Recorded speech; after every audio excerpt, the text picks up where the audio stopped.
Toshakhana case में इमरान खान पर फर्द जुर्म आयद होगी या नहीं, फैसला कुछ देर बाद। इलेक्शन कमीशन ने इमरान खान के खिलाफ फौजदारी कार्रवाई के हवाले से केस दौरान समाअत पीटीआई और इलेक्शन कमीशन के वकील के दरमियान तरक्की।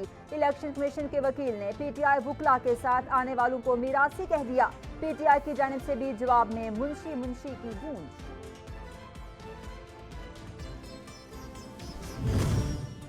पेशावर हाई कोर्ट में केपी के असम्बली बर वक्त इंतखाबात केस। पीटीआई रहनुमा शौकत यूसुफजई और शाह फरमान अदालत में पेश।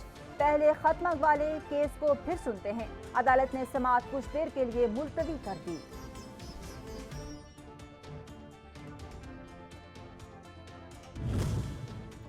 पीटीआई सेनेटर शिबली फराज कहते हैं, इस वक्त जो हम पर मुसल्लत हैं वो आइन पर यकीन रखते हैं न कानून पर। मुल्क की मईशत को दाव पर लगा दिया गया। हमारा मुकाबला इन लोगों के साथ है जो मुल्क को तबाही की जानिब ले जा रहे हैं। एपीसी के लिए दावतनामा आएगा तो इस हवाले से सोचेंगे।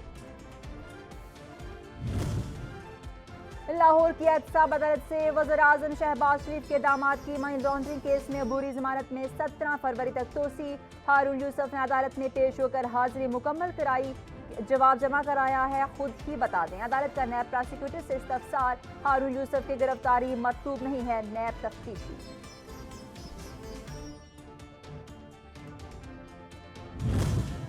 वज़ीर दाखिला राना सनाउल्लाह ने कप्तान पर तनकीद करते हुए कहा है कि इमरान खान का मकसद सियासी अफरा तफरी है जिसमें वो नाकाम होंगे। इमरान खान को मालूम ही नहीं कि जेल में रहना कितना मुश्किल है। एपीसी में इत्तफाक राय के बाद हुकूमत दहशतगर्दों के खिलाफ कार्रवाई का फैसला करेगी। कौमी मामले का तमाम सियासी जमातों को मिलकर हल निकालना होगा। और निगरान वज़ीर पंजाब मोहसिन नकवी का इंकलाबी फैसला। पंजाब में ज़ेर तालीम कश्मीरी तलबा की ट्यूशन फीस खत्म। 200 कश्मीरी तलबा को हुकूमत पंजाब की तरफ से लैपटॉप दिए जाएंगे। कश्मीरी तलबा के ड्राइविंग लाइसेंस के इजरा के लिए ट्रैफिक हुक्काम को हिदायत जारी।